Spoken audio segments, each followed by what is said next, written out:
Guys उस लड़की पर क्या बीतती होगी जिसकी शादी होने वाली हो और शादी वाले दिन ही उसकी शादी टूट जाए एक ऐसी वजह से, या फिर यूं कहूँ एक ऐसी लड़की की वजह से जो इस दुनिया में एग्जिस्ट ही नहीं करती है, जो इस दुनिया के अंदर जिंदा नहीं है। यानी कि अगर एक बार मैं कहूँ वो मर चुकी है।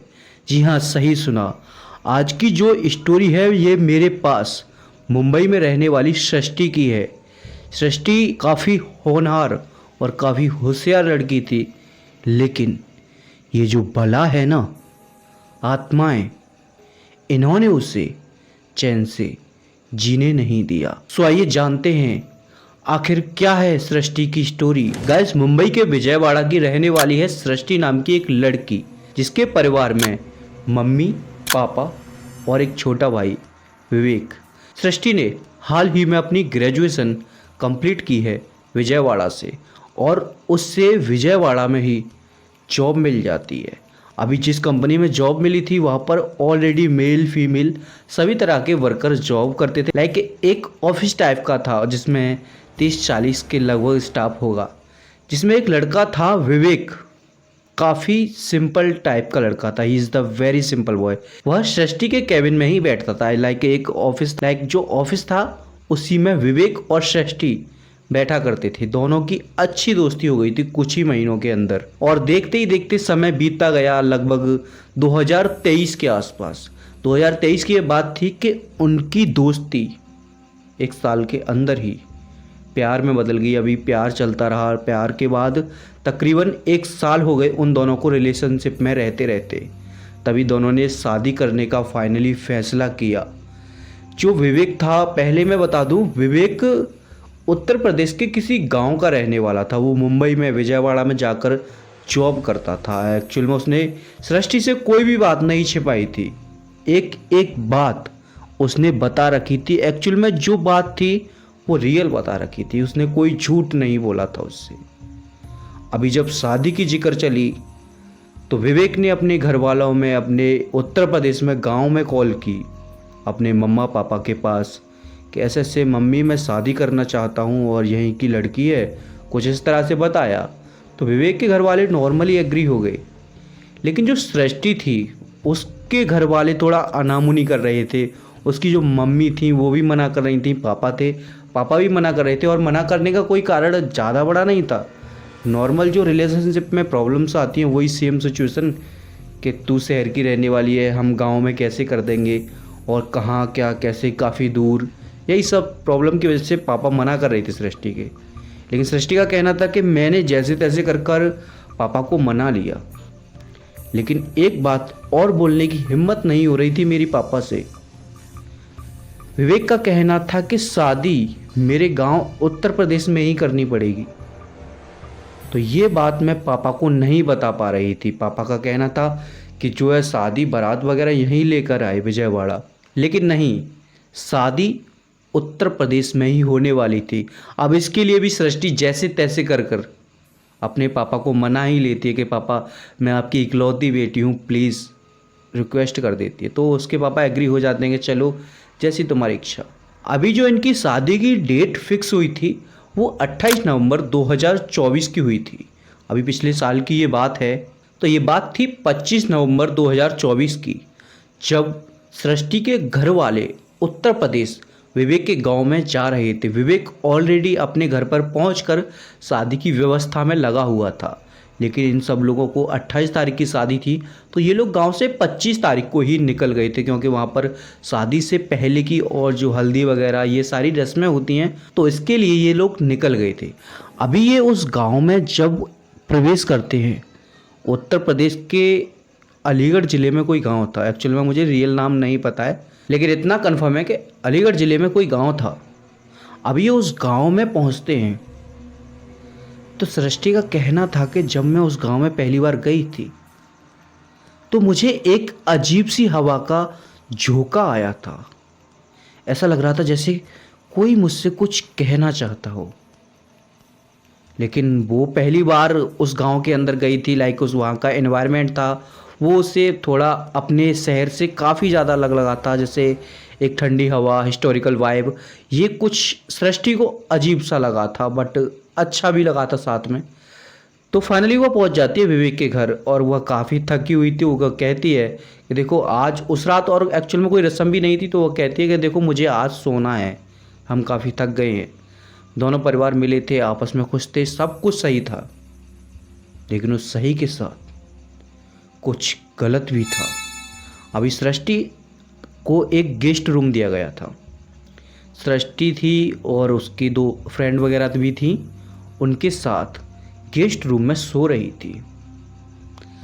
तभी सृष्टि को ऐसा फील होता है कि जैसे कोई उसके पास आया है और उसके कान में बोल रहा है तो ये शादी मत कर, मारी जाएगी। अब सृष्टि एक साथ डरते हुए उठती है और जो उसकी फ्रेंडें थीं उन्हें भी जगाती है।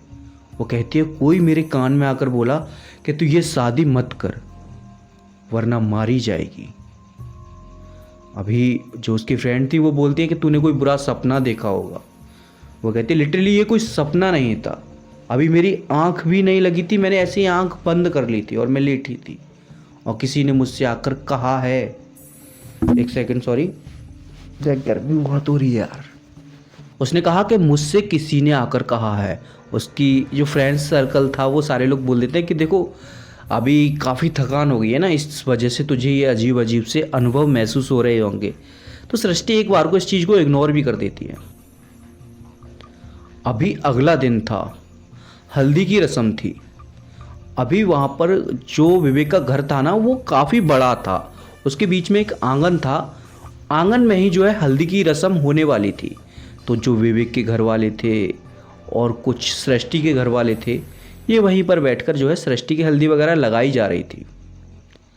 तो आंगन के जस्ट पीछे यानी कि एक पीपल का पेड़ था और वहीं पर सृष्टि को बिठा रखा था पीपल के पेड़ के पास। अभी जब सृष्टि उस पीपल के पेड़ के पास बैठी थी तो एक नज़र उसकी ऊपर डाली की ओर जाती है और जब वो मंजर देखती है तो काफ़ी डर जाती है। उसने देखा कि पीपल के पेड़ पर कोई औरत बैठी हुई है और उसे वही शब्द सुनाई दे रहे हैं कि तू शादी मत कर वरना मारी जाएगी। अभी क्या करती कि ये बात सारी जो हल्दी वगैरह लगा रहे थे उन्हें बोलने वाली होती है कि देखो पीपल पे कोई है, लेकिन इतनी देर में वो औरत गायब हो जाती है। अभी वो औरत थी या फिर कोई चुड़ैल थी, ये तो बात किसी को नहीं पता थी। अभी वो किसी को कुछ नहीं कहती और चुपचाप से हल्दी लगवा लेती है कि शायद ये थकान की वजह से मेरा ही कोई वहम होगा। अभी सृष्टि क्या करती है कि अगला दिन आता है जिस दिन बारात आने वाली थी। खाना बन रहा था, सभी लोग खुश थे, सब अच्छे से चल रहा था। अभी सृष्टि किचन से होकर निकल रही थी। उसका कहना था कि भैया जब मैं किचन से होकर निकल रही थी तो मैंने देखा कि जो किचन में से जो खाना बन रहा था उसमें से अजीब सी स्मेल आ रही थी, लाइक किसी के बाल वाल जला देते ना उस टाइप की स्मेल आ रही थी। तो इसके लिए जो किचन में हलवाई था, जो खाना बनाने वाला केटरिंग वाला था, वो उसके पास जाती है सृष्टि और बोलती है भैया खाने में से अजीब सी स्मेल आ रही है, इसमें क्या मिलाया है। तो इतनी देर में क्या होता है कि एक बुजुर्ग अम्मा थी, दादी टाइप की, वो आकर टोक देती हैं कि क्या बात है बेटा, अब शादी वादी में ऐसे अनाप शनाप उल्टी सीधे ऐसे सवाल जवाब नहीं करते हैं ज़्यादा, जाओ अपना काम करो। तो वो उस चीज़ को भी इग्नोर कर कर वहाँ से वापस आ जाती है एंड फाइनली दरवाजे पर बारात आ जाती है। सारे लोग नाच रहे होते हैं, गूंज रहे होते हैं, खाना भी चल रहा होता है एक तरफ, और दूसरी तरफ सृष्टि अपने रूम में तैयार हो रही होती है और जो उसका मेकअप वगैरह कर रही थी वो एकदम से उसे रेडी कर कर और कुछ देर के लिए अकेला छोड़ देती है। अभी जब वो अकेला छोड़ती हैं तो सृष्टि ने मेंशन किया था कि भैया मेरे पास वो जो पीपल वाली औरत थी वह फिर से आई थी और उसने मेरे कान में आकर धीरे से कहा कि ये शादी मत करो वरना मारी जाओगी। लेकिन मैंने उसे अच्छे से देखा था, वह एक औरत थी और ऐसा लग रहा था उसने शादी का जोड़ा पहन रखा है और उसकी आंखें वो एकदम सफ़ेद थी। तो उसका कहना था कि उसे देखने के बाद मैं वहीं बेहोश होकर गिर गई थी और मुझे होश तब आया था जब फेरे हो रहे थे। अभी उसे नहीं पता कि कौन उसे कमरे से उठाकर फेरों के लिए लाया है। अभी सृष्टि को होश आता है तो फेरे की जिक्र हो रही थी कि इतनी गर्मी भी नहीं थी, पता नहीं किस वजह से सृष्टि बेहोश हो गई थी, किसी को भी नहीं पता था। जब सृष्टि को होश आता है तो कुछ लोग बोलते हैं पहले फेरे कर लो, कुछ लोग बोलते हैं कि प्रॉब्लम क्या थी, पहले प्रॉब्लम पूछो। तो जो सृष्टि थी वो विवेक को बोलती है कि आपके घर में कोई प्रॉब्लम है क्या। विवेक कहता है कैसी प्रॉब्लम, कि नेगेटिव एनर्जीज, आत्मा वगैरह, ये सब टोटका वगैरह तुम्हारे घर में होता है क्या। अभी विवेक को तो शादी करनी थी, वो बोलता है नहीं ऐसा कुछ नहीं होता है। वो एक साथ लड़ जाती है विवेक से कि नहीं मुझे जानना है, मुझे अभी जानना है। तो विवेक के घर में एक दादी थी बुजुर्ग, लाइक जो पड़ोसी लोग होते हैं वो उनमें से थी। तो वो उसकी सृष्टि का हाथ पकड़कर साइड में ले जाती है और बताती है कि बेटा इस घर में आज तक जितनी भी बहुएं आई हैं ना,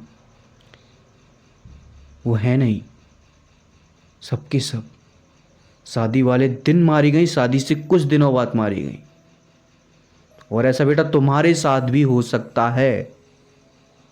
अभी सृष्टि ने यह बात मेंशन की थी कि वो दादी तब के बाद मुझे दिखी नहीं और वहाँ से तुरंत ही मैंने अपनी शादी खुद तोड़ दी और मम्मा पापा को बोल दिया कि मैं ये शादी नहीं करूँगी, और उन्हें लेकर मैं बॉम्बे आ गई। अभी उसके बाद होता क्या है, कहानी अभी ख़त्म नहीं हुई थी। कहानी में एक और नया ट्विस्ट आता है कि सृष्टि का कहना था कि तकरीबन 2 महीने बाद सृष्टि के पास एक कॉल आता है।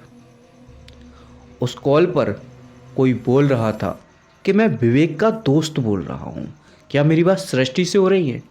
वो कहती है हाँ, क्या आप एक जगह पर बैठ जाओ, क्योंकि जो बात मैं आपको बताने वाला हूँ वह सुनकर आपके पैरों तले ज़मीन खिसकने वाली है। सृष्टि बोलती है बताओ ऐसी क्या बात है। वो कहता है विवेक इस दुनिया में अब नहीं रहा। सृष्टि ने कहा था कि मैं बेहोश होने वाली थी, मैं एक्चुअल में बेहोश भी हो गई थी। मैंने कुछ शब्द उसके सुने थे, उसने इतना भी कहा था कि जिस कमरे में तुम रेडी हुई थी उसी कमरे में विवेक का शव मिला था। तो दोस्तों इतनी सी ही थी ये सृष्टि की कहानी। आई होप आपको कहानी अच्छी लगी होगी। अच्छी लगी है तो वीडियो को लाइक कर, साथ ही साथ ऐसे ही और हॉरर मिस्टीरियस वीडियोस देखने के लिए सब्सक्राइब कर दो गाइस इस चैनल को। एंड अगर आपके पास भी आपका कोई हॉरर एक्सपीरियंस है तो मैंने इस वीडियो के डिस्क्रिप्शन में एक जीमेल आईडी दी है, वहाँ पर उसे शेयर करना आप बिल्कुल भी मत भूलना। एंड मिलता हूँ एक और नए वीडियो के साथ, एक और नए एपिसोड के साथ। धन्यवाद।